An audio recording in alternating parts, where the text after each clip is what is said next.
Hi అందరికీ నమస్కారం. ఈరోజు నేను మీకోసం ఒక అద్భుతమైన ఫ్రెంచ్ మిస్టరీ థ్రిల్లర్ సినిమాని తీసుకొచ్చాను. సినిమా చాలా అంటే చాలా బాగుంటుంది, అస్సలు మిస్ అవ్వకండి. ఇంతకీ సినిమా పేరేంటంటే the girl by the lake. ఇక డైరెక్ట్ గా కథలోకి వెళ్లే ముందు మీరు గనక మన ఛానల్ కి ఫస్ట్ టైం వస్తే దయచేసి సబ్స్క్రైబ్ చేసి బెల్ ఐకాన్ ప్రెస్ చేయండి. ఇంకా డైరెక్ట్ గా కథలోకి వెళ్తే ఈ సినిమా ఓపెనింగ్ స్కూల్ కి వెళ్లే ఒక చిన్న పాపను చూపిస్తారు. తానేంటంటే వాళ్ళ ఆంటీ వాళ్ళ ఇంట్లోంచి బయటకు వచ్చేస్తూ ఉంటుంది. వచ్చేటప్పుడు ఆవిడ కూడా తినడానికి అది వస్తుంది అనమాట. ఆ అమ్మాయి కూడా నడుచుకుంటూ అలా వస్తూ ఉంటుంది. అలా నడుచుకుంటూ వెళ్లేటప్పుడు ఒక ఇంట్లోంచి ఒక లేడీ బయటకు వస్తుంది. ఆ అమ్మాయి కూడా ఈ అమ్మాయికి హాయ్ చెప్పి అక్కడి నుంచి వెళ్ళిపోతుంది. ఎవరైతే ఒక లేడీ బయటకు వచ్చిందో ఆ ఇంట్లోనే బయటకు వచ్చిన అమ్మాయి వాళ్ళ చెల్లి ఇంట్లో పడుకుంటుంది. ఆ పడుకున్న అమ్మాయి బాయ్ ఫ్రెండ్ కూడా పక్కనే ఉంటాడు. ఇదిలా ఉంటే మరోవైపు స్కూల్ కి వెళ్లే పాపను చూపిస్తారు. ఆ అమ్మాయి నడుచుకుంటూ ఇంటికి వెళ్తూ ఉంటుంది. అలా వెళ్లేటప్పుడు రెడ్ కలర్ కార్ ఒకటి వచ్చేసి ఈ అమ్మాయి పక్కన అవుతుంది.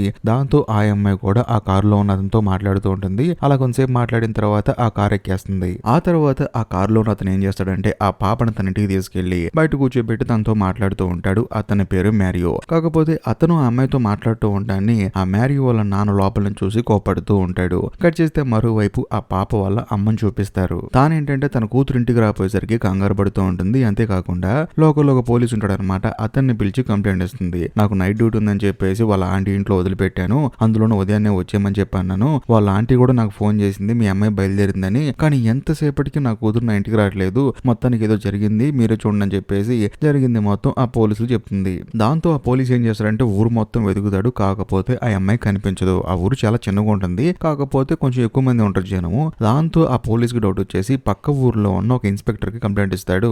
దాంతో ఆయన కూడా బయలుదేరి వస్తాడు. ఆయనే మన కథలో హీరో అనమాట. మరోవైపు మ్యారియో ఏమో బాధపడుతూ ఉంటాడు. అందులోనూ వాళ్ళంతా చెప్తాడనమాట, బాబు నువ్వు అనుకున్నట్లే జరిగింది, ఆ అమ్మాయి ఇక్కడి నుంచి వెళ్ళిపోయిందని చెప్పి అంటాడు. అందులోనూ తన పక్కన ఆ చిన్న పాప కనిపించదనమాట. చూస్తున్న మనకేమో డౌట్ వచ్చేస్తుంది, ఈడు ఆ పాపని ఏం చేశాడు అని చెప్పేసి. అందులోనూ మ్యారియో ఏడుస్తూ ఉంటాడు. వాళ్ళ నాన్న కూడా చూస్తూ ఉంటాడు అనమాట. ఎందుకు అంత ఓవర్గా ఎక్సైట్ అయిపోతున్నావు అని చెప్పేసి. కాకపోతే మ్యారియో ఒంటి మీద ఉన్న బ్లూ కలర్ కోట్ ఉంది కదా, అది కూడా కనిపించట్లేదు. కట్ చేస్తే మరోవైపు కథలో హీరోని చూపిస్తారు. తానేంటంటే వచ్చిన తర్వాత ఆ పాప కోసం అంతా వెతుకుతాడు. అందులోనూ ఆ అమ్మాయి ఎక్కడైతే మిస్ అయిపోయిందో అక్కడ నుంచొని ఆలోచిస్తూ ఉంటాడు. సడన్ గా ఆ ప్లేస్ కు ఒక రెడ్ కలర్ కార్ వస్తుంది అనమాట.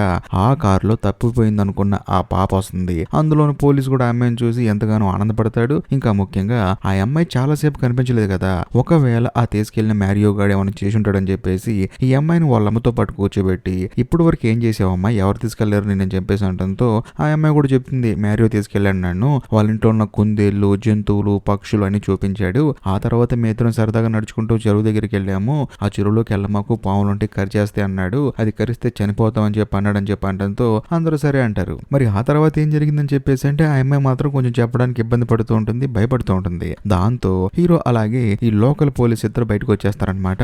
అప్పుడు ఆ పాప చెప్తుంది, చెరువు దగ్గర మేమిద్దరం ఒక శవాన్ని చూసామని చెప్పేసి. దాంతో ఈ విషయం తెలుసుకున్న హీరో ఏం చేస్తారంటే హడావుడిగా పరిగెత్తుకుంటూ చెరువు దగ్గరికి వెళ్ళి చూస్తే అక్కడ ఒక అమ్మాయి శవం ఉంటుంది. అందులోనూ ఆ అమ్మాయి శవం మీద ఈ మ్యారియో వేసుకునే బ్లూ కలర్ కోట్ వేసి ఉంటుంది. అందులోనూ అక్కడికి వచ్చిన మన కథలో హీరో ఆ అమ్మాయి బాడీ మొత్తాన్ని చెక్ చేసి ఇది హత్య అని చెప్పేసి అంటాడు. ఎందుకంటే మామూలుగా ఆ అమ్మాయి నీళ్ళలో పడిపోయి ఉంటే అక్కడే చనిపోయేది, కానీ ఒడ్డుకు రాదు. ఒకవేళ ఒడ్డుకు వచ్చిన తర్వాత ఊపిరాడకుండా చనిపోయినా సరే ఆ అమ్మాయి మెడ మీద ఎవరో గొంతు పిసికి చంపేసినట్టుంది, కాబట్టి ఇది హత్య అని చెప్పేసి డిసైడ్ చేస్తాడు. అందులోని ఈ అమ్మాయి ఎవరో కాదు, ఈ సినిమా స్టార్టింగ్ లో తన బాయ్ ఫ్రెండ్ తో ఒక అమ్మాయి రూమ్ లో ఉంది కదా ప్రశాంతంగా పడుకొని, ఆ అమ్మాయి ఈ అమ్మాయి. కట్ చేస్తే మరోవైపు మన కథలో హీరో ఏం చేస్తాడంటే అక్కడ ఉన్న ఇంకో పోలీస్ ఆఫీసర్ ని పిలిచి చనిపోయిన ఆ అమ్మాయి గురించి మొత్తం ఎంక్వైరీ చేయని చెప్పేసి పంపిస్తాడు. ఆ తర్వాత లోకల్ పోలీసుని తీసుకుని డైరెక్ట్ గా మన మ్యారియో దగ్గరకు వస్తాడనమాట. ఎందుకంటే మనోడే కదా చూసింది. అక్కడ వచ్చిన తర్వాత తనను కూర్చోబెట్టి మొత్తం ఎంక్వైరీ చేస్తాడు. అసలు నువ్వు ఆ అమ్మాయిని ఎందుకు చంపావు అంటాడు. దాంతో మ్యారియో ఏమంటాడంటే నేను ఆ అమ్మాయిని ఎందుకు చంపుతానండి, నిజం చెప్పాలంటే ఆ అమ్మాయి అంటే నాకు చాలా ఇష్టం, ఆ అమ్మాయికి నేను ఒక పెద్ద ఫ్యాన్ ని, అది కూడా ఎందుకంటే తను ఒక అథ్లెట్ అండి, అందులోనూ హాకీలో గోల్డ్ మెడల్ సాధించింది, తను ఎప్పుడు చూసినా మా ఇంటి మీదుగా రన్నింగ్ కి వెళ్తూ ఉంటుంది, అందులో నేను అమ్మాయికి ఫ్యాన్ అని చెప్పాను కదా, అలాంటి అమ్మాయిని నేను ఎందుకు చంపుతానండి, నాకు ఆ అమ్మాయిని చంపాల్సిన అవసరం కూడా లేదని చెప్పేసి అంటంతో వెంటనే హీరో ఏమంటాడంటే సరే ఫ్యాన్ అంటున్నావు, ఆ అమ్మాయి అంటే ఇష్టం అంటున్నావు, నీకు ఎవరి మీదన్నా డౌట్ ఉందా, ఈ ఊర్లో ఆ అమ్మాయికి ఎవరైనా శత్రువులు ఉన్నారని చెప్పేసి అంటంతో అప్పుడు మ్యారియో మెల్లగా పోలీస్ దగ్గరకు వచ్చి సార్ నాకు మా నాన్నగారి మీద డౌట్ ఉందండి, ఎందుకంటే ఆ అమ్మాయి అంటే అస్సలు ఇష్టం ఉండదు, మా నాన్నగారికి ఏమో కాలు లేవు, ఆ అమ్మాయి రోజు వాకింగ్ చేసుకుంటూ రన్నింగ్ చేసుకుంటూ వెళ్తూ ఉంటుంది, నాకు ఎందుకో మా నాన్నగారి మీద డౌట్ ఉందని చెప్పి అంటంతో హీరో కూడా సరే అంటాడు. ఆ తర్వాత హీరో ఏంటి ఆ చనిపోయిన అమ్మాయి గురించి ఎంక్వైరీ చేయమని చెప్పేసి ఒక పోలీసుని పంపించాడు కదా, అతను ఏంటంటే మొత్తం డీటెయిల్స్ కనుక్కొని వస్తాడు. బేసికల్ గా చనిపోయిన అమ్మాయి వల్ల అమ్మలేదన్నమాట, తను ఎప్పుడో చనిపోయింది, కాకపోతే ఆ అమ్మాయి అమ్మాయికి తండ్రి ఉన్నాడు, అంతేకాకుండా తోడబుట్టిన అక్క, ఆ తర్వాత తమ్ముడు ఉన్నాడు. మీరు సినిమా స్టార్టింగ్ లో ఒక అమ్మాయి చిన్న అమ్మాయికి ఎదురొచ్చి హాయ్ చెప్పింది కదా అమ్మాయి, ఆవిడే ఈ చనిపోయిన అమ్మాయి వాళ్ళ అక్క. అందులోను ఈ అమ్మాయికి బాయ్ ఫ్రెండ్ ఉన్నాడని చెప్పేసి తెలియడంతో హీరో డైరెక్ట్ గా ఆ బాయ్ ఫ్రెండ్ దగ్గరకు వస్తాడు. వచ్చిన తర్వాత హీరో ఆ బాయ్ ఫ్రెండ్ అడుగుతాడు, చూడు ఆ అమ్మాయి చనిపోయే ముందు రోజు నీ దగ్గరే ఉంది, అందులో నీతో పాటు టైం స్పెండ్ చేసింది, ఆ తర్వాతే ఆ అమ్మాయి చనిపోయింది, నీకు ఆ అమ్మాయికి ఏమైనా గొడవలు ఉన్నాయని చెప్పడంతో, సార్ ఆ అమ్మాయి నా గర్ల్ ఫ్రెండ్ అండి, తనను పెళ్లి చేసుకుందాం అనుకుంటున్నాను, నేను ఎందుకు ఆ అమ్మాయిని చంపుతానని చెప్పేసి అంటాడు. దాంతో హీరోకి డౌట్ వచ్చేసి, మరి నువ్వు ఆ అమ్మాయి ఫిజికల్ గా కలుసుకున్నారని చెప్పేసి అంటంతో ఆ చనిపోయిన అమ్మాయి బాయ్ ఫ్రెండ్ మాత్రం ఆలోచిస్తూ ఉంటాడు. దాంతో హీరో ఏమంటాడంటే, నువ్వేం కంగారు పడ, మాకు జరిగింది చెప్పని చెప్పి అంటంతో, అవును సార్ కలిసామని చెప్పేసి అంటంతో హీరో కూడా సరే అని చెప్పేసి అంటాడు. కాకపోతే ఆ చనిపోయిన అమ్మాయి తన బాయ్ ఫ్రెండ్ దగ్గర నుంచి బయటకు వచ్చేసిన తర్వాత ఎవరో ఒక అతను కలిసిందని, అది కూడా కాఫీ షాప్ లో అని చెప్పేసి ఇన్ఫర్మేషన్ రావడంతో చనిపోయిన అమ్మాయిని కాఫీ షాప్ లో కలిసిన అతన్ని పోలీస్ ఆఫీసర్ అయిన మన కథలో హీరో మీట్ అవుతాడు. బేసికల్ గా అతనికి గెడ్డ ఉంటుందన్నమాట, మనం గెడ్డం అతని అని చెప్పి పిలుచుకుందాం. వెంటనే హీరో కూడా, ఆ చనిపోయిన అమ్మాయి మిమ్మల్ని కాఫీ షాప్ లో మీట్ అయిందండి కదా, ఏమైందని చెప్పంటంతో, ఆ అమ్మాయి నాకు బాగా తెలుసండి, అందులో నేను నా భార్య విడిపోయిన తర్వాత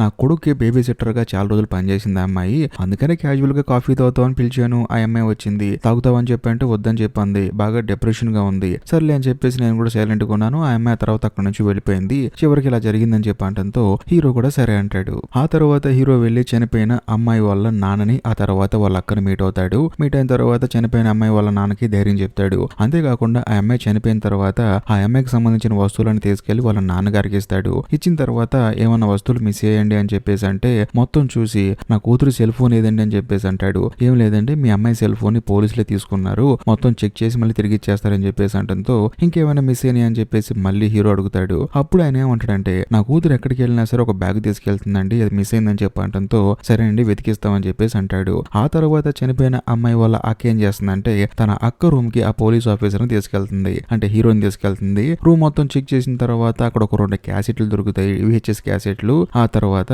అక్కడ ఒక వాచ్ కనిపిస్తుంది, అబ్బాయిలు పెట్టుకునేవి. ఇదేంటండి ఇక్కడ ఉందని చెప్పి అడిగితే, ఏమీ లేదు, నా చెల్లెలు ఆ తర్వాత తన బాయ్ ఫ్రెండ్ ఎప్పుడు చూసినా వాచ్లు మార్చుకుంటూ ఉంటారు, అలా మార్చుకున్నారని చెప్పేసి అంటంతో హీరో కూడా సరే అని చెప్పేసి ఆ 2 కేసులు తీసుకొని తిరిగి పోలీస్ స్టేషన్ కి వెళ్తాడు. వెళ్ళిన తర్వాత వాటిని ప్లే చేసి చూస్తూ ఉంటాడు. అందులో చనిపోయిన అమ్మాయి ఉంటుందన్నమాట. ఆ అమ్మాయి వంట చేసేటప్పుడు, వాడుకునేటప్పుడు, సరదాగా నవ్వుకునేటప్పుడు అవన్నీ ఉంటాయి. వాటన్నిటిని తీసింది కూడా చనిపోయిన అమ్మాయి వాళ్ళ నాన్నే, ఎందుకంటే తన కూతురు జ్ఞాపకాలుగా ఉంటాయని చెప్పేసి అలా షూట్ చేసుకున్నాడు. ఆ తర్వాత మన కథలో హీరో ఏం చేస్తాడంటే, చనిపోయిన అమ్మాయికి హాకీ నేర్పించే కోచ్ ఒక అతను ఉంటాడు అనమాట.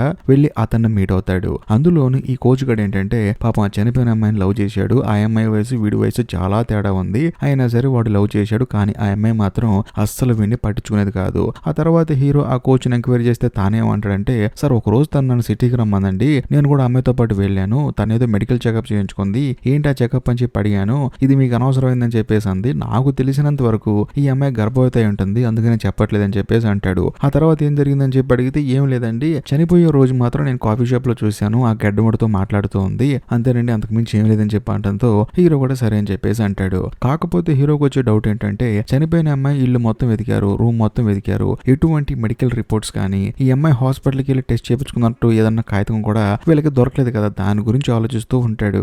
ఇదిలో ఉంటే మరోవైపు ఆ చనిపోయిన అమ్మాయి ఫోన్ మొత్తాన్ని చెక్ చేస్తే, ఆ అమ్మాయి కంటిన్యూస్ గా ఒక నెంబర్ కి మాత్రం ఎక్కువ సార్లు కాల్ చేసింది, అది తన బాయ్ ఫ్రెండ్ నెంబర్ కాదు, ఆ గెడ్డముడికి అనమాట. దాంతో హీరోకి డౌట్ వచ్చేస్తుంది, వాడిని మొన్న ఎంక్వైరీ చేసినప్పుడు చెప్పలేదు అని చెప్పేసి డైరెక్ట్ గా గెడ్డముడి దగ్గరికి వెళ్ళి అడిగితే, నేనే చెప్దాం అనుకున్నానండి, కాకపోతే మీరు వేరేలా అనుకుంటారని చెప్పలేదు, కానీ సమయం వచ్చింది కాబట్టి నేను చెప్తున్నాను, నా భార్య నేను విడిపోయాము, నేను నా కొడుకు మాత్రం ఉంటాము, ఆ అమ్మాయి ఏంటంటే నా కొడుక్కి బేబీ సిట్టర్ గా పనిచేసింది, నా కొడుక్కి చాలా దగ్గర అయిపోయింది, కాకపోతే తనకేంటంటే నన్ను పెళ్లి చేసుకొని నా కొడుకుతో ప్రశాంతంగా జీవితం గడపాలని ఉంది, ఆ అమ్మాయి ఏంటంటే మన ఇద్దరం పెళ్లి చేసుకుందాం అని చెప్పేసి అడిగింది, కానీ నాకు మాత్రం అలాంటి ఇంట్రెస్ట్ లేదండి, అందులో నా అమ్మాయి కంటే ఒక మంచి భవిష్యత్తు ఉంది, అందుకని నేను ఆ అమ్మాయిని అవాయిడ్ చేశాను, అయినా సరే ఆ అమ్మాయి ఏంటంటే అప్పటి నుంచి ఎలా ఉన్నారు, ఏం చేస్తున్నారు, బాబు ఓకేనని చెప్పేసి మాట్లాడుతూ ఉంది, కావాలంటే ఊర్లో చాలా మంది తెలిసి ఉంటుంది, ఈ విషయం అడగండి, తనకి నాకు ఎటువంటి సంబంధం లేదని చెప్పేసి అంటంతో ఇదంతా విన్న తర్వాత పాపం హీరోకి మైండ్ బ్లాక్ అయిపోతుంది, ఏం ఊర్రా బాబు ఇదని చెప్పేసి. ఆ తర్వాత హీరో ఏం చేస్తారంటే, చిన్న బ్రేక్ కావాలని చెప్పేసి వాళ్ళ ఊరు వెళ్ళిపోతాడు.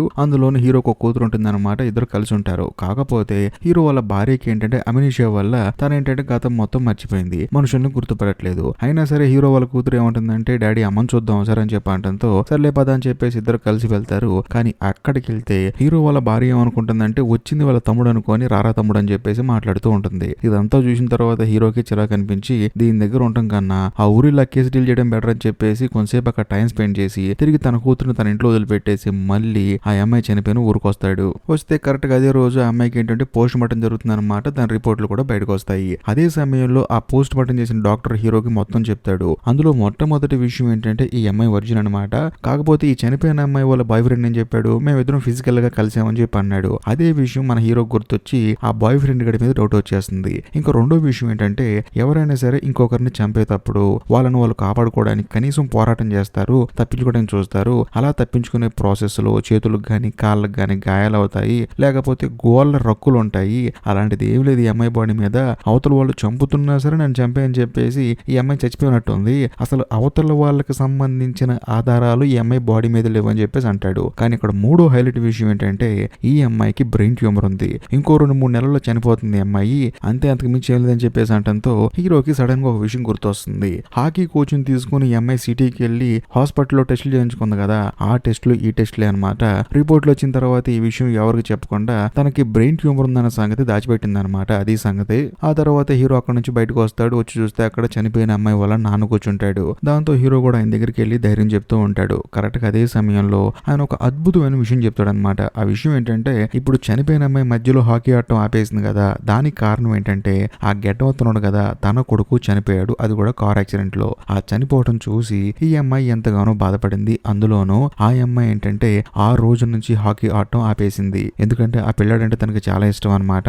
అంతేకాకుండా ఎప్పుడు చూసినా ఏదో పోగొట్టుకున్న దానిలో కూర్చుంటూ ఉండేదని చెప్పేసి ఆ అమ్మాయి వాళ్ళ నాన్న చెప్తాడు. ఇదంతా విన్న తర్వాత అసలు ఇంత చిన్న లాజిక్ ఎలా మిస్ చేశానని చెప్పేసి హీరో కూడా బాధపడతాడు. ఎందుకంటే ఆ గెడ్డవాడిని కూడా ఎంక్వైరీ చేశాడు కదా, కాకపోతే మరి నీ కొడుకు ఎక్కడ ఉన్నాడు అని చెప్పేసి వాడిని ఎంక్వైరీ చేయాలి కదా, వాడిని కనీసం చూడని కూడా చూడలేదు. ఇంత చిన్న లాజిక్ ఎలా మిస్ అయ్యానని చెప్పేసి హీరో బాధపడతాడు. అంతేకాకుండా ఇప్పుడు చనిపోయిన అమ్మాయి వర్జిన్ అని తెలిసింది కదా, వెంటనే పోలీసులు అందరూ ఏం చేస్తారంటే డైరెక్ట్ గా అమ్మాయి వాళ్ళ బాయ్ ఫ్రెండ్ ఇంటికి వెళ్తారు. వెళ్ళిన తర్వాత ఇల్లు మొత్తం చెక్ చేస్తారు. చెక్ చేస్తే ఆ అమ్మాయి మెడికల్ రిపోర్ట్స్ మనోడి ఇంట్లో దొరుకుతాయి. అంతేకాకుండా లాక్ వేసిన కొన్ని క్యాసెట్లు కూడా దొరుకుతాయి అనమాట. వాటిని కూడా స్వాధీనం చేసుకుంటారు. అందులోని ఈ బాయ్ ఫ్రెండ్ కూడా ఏదో చేసి ఉంటాడని చెప్పేసి అందరికి అనుమానం వస్తుంది. కానీ ఆ అమ్మాయి వాళ్ళ నాన్న చెప్పాడు కదా, నా కూతురు ఎప్పుడు చూసినా ఒక బ్యాగ్ వేసుకుని తిరుగుతుంది, ఆ బ్యాగ్ కనిపించలేదని చెప్పేసి ఆ బ్యాగ్ కాస్త మనోడి ఇంటి బయట ఒక చోట సెపరేట్ గా దాచిపెట్టి ఉంటుంది. అది చూసిన తర్వాత పోలీసులకు అర్థమైపోతుంది వీడే చంపేశాడని చెప్పేసి. అరెస్ట్ చేద్దాం అనుకుంటున్నప్పుడు మనోడేం పారిపోతాడు. ఆ తర్వాత చేసి అరెస్ట్ చేసి పోలీస్ స్టేషన్ తీసుకెళ్తారు.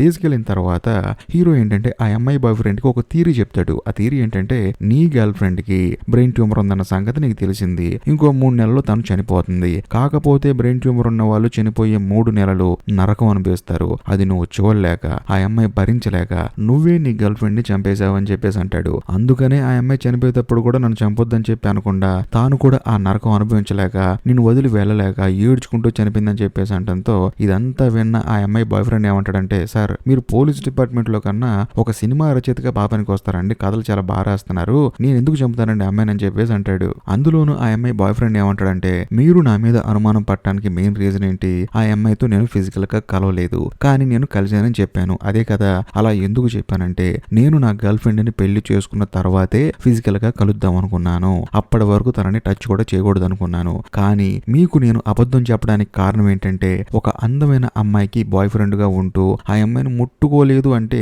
ఈ సమాజం ఎలా చూస్తుంది, అసలు జనాలు ఏమనుకుంటారు, నన్ను తేడాగా చూసినట్టు చూస్తారనమాట. అందుకని అబద్ధం చెప్పాను సార్ అని చెప్పేసి అంటంతో హీరో కూడా ఆలోచిస్తూ ఉంటాడు. ఆ తర్వాత హీరో ఏం చేస్తారంటే డైరెక్ట్ గా ఆ గడ్డం అతను భార్యని మీట్ అవుతాడు. ఎందుకంటే వీళ్ళిద్దరు విడిపోయారు కదా, విడిపోక ముందు వీళ్ళింట్లో చనిపోయిన అమ్మాయి తన కొడుక్కి బేబీ సిట్టర్ గా పనిచేసింది కదా, వెళ్ళి ఆవిడని ఎంక్వైరీ చేద్దాం అని చెప్పేసి ఆవిడ దగ్గరికి వెళ్ళి ఆ చనిపోయిన అమ్మాయి గురించి మీకు ఏం తెలుసండి కొంచెం చెప్పండి అని చెప్పండంతో ఆ అమ్మాయి చాలా మంచిదండి, అందులోనూ మా పిల్లాడు మాత్రం సరిగా మాటినేవాడు కాదు, టైంకి అన్నం తినేవాడు కాదు, అసలు నిద్రపోయేవాడు కాదు, వాడు చాలా విచిత్రంగా బిహేవ్ చేస్తూ ఉండేవాడు, అందులోనూ వాడికి కొంచెం మానసికంగా ఏదో సమస్య ఉంది, ఇదంతా తెలుసుకున్న తర్వాత మేము చాలా స్ట్రగుల్ అయ్యాము. కానీ ఎప్పుడైతే ఆ అమ్మాయి బేబీ సిట్టర్ గా వచ్చిందో అప్పుడు వాడు అన్నం తినడం కానీ నిద్రపోవడం కానీ వాడు చాలా బాగా మారిపోయాడు. ఒక విధంగా చెప్పాలంటే తల్లిదండ్రులు మేమైనా సరే ఆ అమ్మాయి దగ్గర మాత్రం చాలా పద్ధతిగా ఉండేవాడు, ఆ అమ్మాయితో ఆడుకునేవాడు, అంతా బాగానే ఉందండి. నేనే ఒక్కోసారి బాధపడేదాన్ని, కన్న తల్లి నా దగ్గర వాడేంటో సరిగా ఉండట్లేదు, ఆ అమ్మాయి దగ్గర హ్యాపీగా ఉంటున్నాడని చెప్పేసి.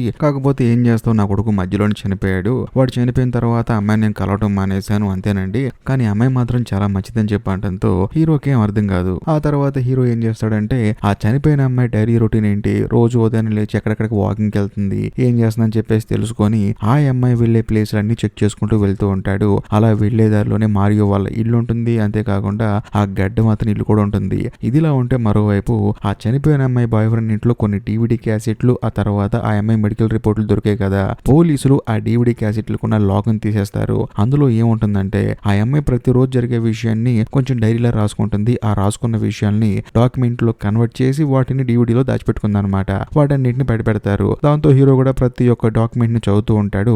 అలా చదివేటప్పుడు తానేం రాస్తుందంటే, మామూలుగా మ్యారియో చాలా మంచివాడు, కాకపోతే వాళ్ళ నాన్న మాత్రం నన్ను కోపంగా చూసేవాడు, తను అలా ఎందుకు చూస్తున్నాడు నాకు అర్థం కావట్లేదు అని చెప్పేసి అందులో రాసుకుంటుంది. మరీ ముఖ్యంగా మ్యారియో మాత్రం చాలా మంచోడు అని చెప్పేసి మెన్షన్ చేస్తుంది. ఈ చదివిన తర్వాత హీరో ఏం చేస్తారంటే డైరెక్ట్ గా మ్యారియో వాళ్ళ నాన్న దగ్గరకు వచ్చి ఒకసారి నా చేయి బలంగా పట్టుకోండి అని చెప్పడంతో ఆయన కూడా పట్టుకుంటాడు. కాకపోతే ఆయనకి ఏం అర్థం కాదు, ఎందుకు చేయమంటున్నారండి ఇవన్నీ అని చెప్పడంతో హీరో ఏమంటాడంటే ఏమీ లేదండి, ఆ అమ్మాయిని చంపింది మీరేనా అని చెప్పేసి నాకు కొంచెం డౌట్ గా ఉందని చెప్పడంతో ఈ పెద్ద ఆయన ఏమంటాడంటే, చూడండి నేను ఆ అమ్మాయిని కోపంగా చూస్తాను, ఎందుకంటే నాకు నా కొడుకు అంటే ఇష్టం లేదు, నా కొడుకు నాకు చిన్నప్పటి నుంచి ఇష్టం లేదు, నేను ఒక అథ్లెట్ నండి, నా కొడుకు కూడా అలాగే అవ్వాలనుకున్నాను, కానీ వాడు మాత్రం అది తప్ప ఏ పని చేస్తానన్నాడు, అందుకనే నా కొడుకు అంటే నాకు కోపం అండి, అంతకు మించి ఏం లేదు. అందులోనూ ఆ అమ్మాయి ఒక అథ్లెట్, నా ఇంటి మీదుగా వెళ్తూ ఉండేది, అలాగ అవ్వాల్సిన వాడు ఇలా ఉండడేంటి అని చెప్పేసి నేను బాధపడ్డాను, అంతేగాని ఆ అమ్మాయిని చంపాల్సిన అవసరం నాకు ఏముందండి, నా కాళ్ళు కూడా సరిగ్గా పనిచేయవు, నేను ఎందుకు చంపుతున్నానని చెప్పడంతో హీరో కూడా సరే అని చెప్పేసి అక్కడ నుంచి బయటకు వచ్చేస్తాడు. ఆ తర్వాత హీరో ఏం చేస్తాడంటే డైరెక్ట్ గా ఆ గడ్డం అతను భార్య దగ్గరికి వెళ్తాడు. వెళ్ళిన తర్వాత ఆవిడ ఏం అడుగుతాడంటే, మీ అబ్బాయి ఎలా చనిపోయాడమ్మా అని చెప్పేసి అడుగుతాడు. మా అబ్బాయి తినేటప్పుడు బిస్కెట్ పాలు కలిపి తిన్నాడండి, అప్పుడు బిస్కెట్ గొంతుకి అడ్డం పడి చనిపోయాడని చెప్పేసి అంటంతో, మరి మీ అబ్బాయి చనిపోయినప్పుడు మీరు అక్కడ లేరా అని చెప్పేసి అడుగుతాడు. నేను ఉన్నానండి, రైతులంతా బాగా ఇసుకిచ్చాడు, అందులోను గోలగోలు చేస్తాడు, ఏదన్నా తినిపించినా కూడా అరుస్తూ ఉంటాడు, దాంతో నాకు విసిగిపోయి నాకు అందులో నిద్ర లేదండి మా పిల్లాడి వల్ల, నేను వెళ్ళి పడుకున్నాను, మా ఆయనకి ఇచ్చాను, కాకపోతే మా ఆయన కూడా తినిపిద్దామని ట్రై చేశాడు, మళ్ళీ అరుస్తూనే ఉన్నాడండి, ఇది మామూలు అని చెప్పేసి నేను పక్కెళ్ళి పడుకున్నాను, కాకపోతే పాలు బిస్కెట్ రెండు కలిపి తినేటప్పుడు అనుకోకుండా ఆ బిస్కెట్ గొంతుకు అడ్డం పడి చనిపోయాడంట, 2 గంటల తర్వాత నాకు కూడా తెలిసిందని చెప్పడంతో హీరో డైరెక్ట్ గా ఆ గెడ్డోడు ఇంటికి వచ్చేస్తాడనమాట. ఆ గెడ్డోడు మాత్రం హీరోని చూసిన తర్వాత భయపడిపోయి, సార్ ఆ అమ్మాయిని చంపింది నేనేనండి, ఆ అమ్మాయి నాకు కంటిన్యూస్ గా కాల్ చేస్తూనే ఉందండి, అందులో నా భార్య విడిపోయింది కదా, అప్పుడు ఇంకా ఎక్కువైపోయింది, ఆ తర్వాత నా కొడుకు కూడా చనిపోయాడు కదా, ఆ అమ్మాయి ఏమంటుందంటే మన ఇద్దరం పెళ్లి చేసుకుందాం, వేరే ఊరు వెళ్ళిపోదాం అని చెప్పేసి కంటిన్యూస్ గా అంటూ ఉంది, దాంతో కాఫీ షాప్ పిలిచాను, నచ్చ చెప్పాను, అయినా సరే తన మాట వినలేదు, ఆ తర్వాత సరదాగా రా అని చెప్పి తీసుకెళ్లాను, అక్కడ చంపేశానని చెప్పి అంటంతో హీరో ఏమంటాడంటే అయిపోయిందా నువ్వు కథలు చెప్పడం అని చెప్పి అంటాడు. దాంతో ఆ గెడ్డముడికి మైండ్ బ్లాక్ అయిపోతుంది అనమాట. అప్పుడు హీరో ఈ గెడ్డముడితో ఏమంటాడంటే, ఏంటి ఆ అమ్మాయి నేను పెళ్లి చేసుకొని కొత్త జీవితం స్టార్ట్ చేద్దాం అందా, మన ఇద్దరం పెళ్లి చేసుకుని ప్రశాంతంగా ఊరు వదిలిపెట్టి వెళ్ళిపోదాం అని చెప్పందా, నీకు అసలు మైండ్ ఉందారా, ఆ అమ్మాయికి బ్రెయిన్ ట్యూమర్ రా, ఇంకో 3 నెలలు ఆ అమ్మాయి చచ్చిపోద్ది, చచ్చిపోతాను అని తెలిసిన తర్వాత ఆ అమ్మాయి తన బాయ్ ఫ్రెండ్ కూడా వదిలిపెట్టి నీతో ఎందుకుంటానంది, నువ్వు కథలు చెప్పమాకరని చెప్పేసి అసలు ఏం జరిగిందో ఇప్పుడు హీరో చెప్తాడనమాట. ఇదంతా విన్న తర్వాత గెడ్డోడికి అర్థమైపోతుంది నిజం తెలిసిపోయిందని చెప్పేసి. ఇప్పుడు ఆ నిజాన్ని హీరో చెప్తాడనమాట. అదేంటంటే చనిపోయిన అమ్మాయి ప్రతిరోజు జాగింగ్ వెళ్తుంది, తను వెళ్లేదారిలోనే మీ ఇల్లు ఉంటుంది, అందులోనూ నీ కొడుకు అవలక్షణాలతో పుట్టడం, వాడి మానసిక స్థితి సరిగా లేకపోవడం, ఆ అమ్మాయి దగ్గర మాత్రమే వాడు ప్రశాంతంగా ఉంటాడు, మిగతా వాళ్ళ దగ్గర వాడు ఉండడు. అలాంటి ఒక రోజు వాడు పాలు ప్లస్ బిస్కెట్ 2 కలిపి తీసుకుంటున్నప్పుడు అనుకోకుండా బిస్కెట్ గొంతుకు అడ్డం పడింది, వాడు ప్రాణాపాయ స్థితిలో గిలగలా కొట్టుకుంటుంటే వాడు ఎలాగైనా చచ్చిపోవాలని చెప్పేసి ఆ పిల్లాడి మీద కనీసం యాక్షన్ తీసుకోకుండా, అంబులెన్స్ కు ఫోన్ చేయకుండా, పిల్లాడిని తీసుకుని బయటకు పరిగెత్తకుండా వాడు తొందరగా చనిపోతే బాగుండని చెప్పేసి నువ్వేమో ఆ పిల్లాడి గిలగలా కొట్టేసుకుంటుంటే పక్కన నుంచి చూస్తా ఉన్నావు. కానీ ఉదయం పూట జాగింగ్కి వెళ్తున్న ఆ చనిపోయిన అమ్మాయి మాత్రం చూసి స్టన్ అయిపోయింది. అందులోనూ ఆ పిల్లాడు చనిపోతే నీకు నీ భార్యకి పెద్ద ప్రాబ్లం లేదు, ఎందుకంటే వాడు సరిగా పుట్టలేదు, అందులోనూ అవలక్షణాలతో ఉన్నాడు, వాడిని పెంచి పెద్ద చేయటం మీకు పెద్ద టాస్క్, కానీ ఆ పిల్లాన్ని మీకంటే ఇష్టంగా ఇష్టపడిన ఆ అమ్మాయి మాత్రం తలడిల్లిపోయింది, అందుకనే నీకు కంటిన్యూస్ గా కాల్ చేస్తూ నువ్వు చేసిన తప్పు అని చెప్పేసి నీకు గుర్తు చేస్తూ ఉంది. కాకపోతే నువ్వేంటి అదేదో నీ మీద ఇష్టంతో నీకు ఫోన్ చేస్తున్నట్టు పెద్ద కవరింగ్ ఇచ్చి నాకు చెప్పావు. ఇంకా ముఖ్యంగా నీ కొడుకు మీద ఉన్న ప్రేమతో, నీ కొడుకు తన కళ్ళ ముందు చనిపోయాడని చెప్పేసి బాధతో ఆ అమ్మాయి హాకీ కూడా మానేసింది, అందులోనూ నువ్వు తనకి శత్రువులా కనిపించావు, అందుకని నీకు ఫోన్ చేసి తిడుతూ ఉంది. కానీ జనం ఏమనుకుంటున్నారు, ఎందుకు మానేసిందో హాకీ అని చెప్పేసి అనుకుంటున్నారు. కానీ ఆ తర్వాత నువ్వు ఆ అమ్మాయి బాధ తట్టుకోలేక ఒకరోజు కాఫీ షాప్ కు రమ్మన్నావు, తనతో మాట్లాడావు, ఆ తర్వాత కూడా తానేంటంటే ఈ విషయం అందరూ చెప్పానని చెప్పేసరికి ఎక్కడ నీ పరుగు పోతుందని చెప్పేసి పక్కకి తీసుకెళ్లి ఆ అమ్మాయిని చంపేద్దామని ప్లాన్ వేసావు, చంపేసావు కూడా. కానీ నువ్వు చంపేటప్పుడు ఆ అమ్మాయి ఏం చేయాలి, తప్పించుకొని పారిపోవాలి, కానీ పారిపోలేదు, ఎందుకంటే ఆ అమ్మాయి ఇంకో 2-3 నెలల్లో చనిపోతుంది, బ్రెయిన్ ట్యూమర్, ఎలాగో చనిపోతాను కదా అని చెప్పేసి ఇలా చనిపోయిన ప్రాబ్లం లేదని చెప్పేసి నీ చేతుల్లో చనిపోయింది, అది సంగతి అని చెప్పేసి హీరో మిగతా పోలీసుని పిలుస్తాడు. వాళ్ళందరూ వస్తారు. ఆ తర్వాత గెడ్డవాడిని అరెస్ట్ చేస్తారు. కట్ చేస్తే మరుసటి రోజు హీరో డైరెక్ట్ గా పోలీస్ స్టేషన్ కి వెళ్లి ఆ చనిపోయిన అమ్మాయి బాయ్ ఫ్రెండ్ ని బయటకు వదిలేస్తాడు. ఆ తర్వాత తిరిగి తన ఊరు వెళ్ళిపోతాడు. వెళ్ళిన తర్వాత తన కూతురుతో కలిసి తన భార్య దగ్గరికి వెళ్తాడు. వెళ్తే ఆవిడ ఏంటంటే వీళ్ళని పూర్తిగా మర్చిపోయి ఎవరో అని చెప్పేసి వాళ్ళతో మాట్లాడకుండా అక్కడ నుంచి వెళ్ళిపోతుంది అనమాట. అప్పుడు హీరో అలాగే హీరో వాళ్ళ కూతురు అర్థం చేసుకుంటారు. అమ్మకి జబ్బు వచ్చింది, మనం గుర్తున్నాం, సర్లే ఇదే జీవితం అని చెప్పేసి వాళ్ళు కూడా సైలెంట్ గా చూస్తూ నవ్వుతూ ఉంటారు. ఇంతటితో సినిమా అయిపోతుంది. ఈ వీడియో కనుక మీకు నిజంగా నచ్చితే ఖచ్చితంగా లైక్ చేయండి, షేర్ చేయండి, కామెంట్ చేయండి. అంతేకాకుండా ఇలాంటి అద్భుతమైన మిస్టరీ థ్రిల్లర్ సినిమాలు ఈ వీడియో ఎండ్ కార్డ్ లో 2 పిన్ చేసి పెట్టాను. సినిమాలు చాలా బాగుంటాయి, మిస్ అవ్వకండి. ఆ సినిమాలు కనుక మీకు నచ్చాయి అనుకోండి, అక్కడ కొంచెం కామెంట్ చేయండి, నేను తెలుసుకుంటాను. ఎందుకంటే మీరు ఎలాంటి వీడియోలు ఇష్టపడుతున్నారో అలాంటి వీడియోలు చేయడానికి. బాయ్.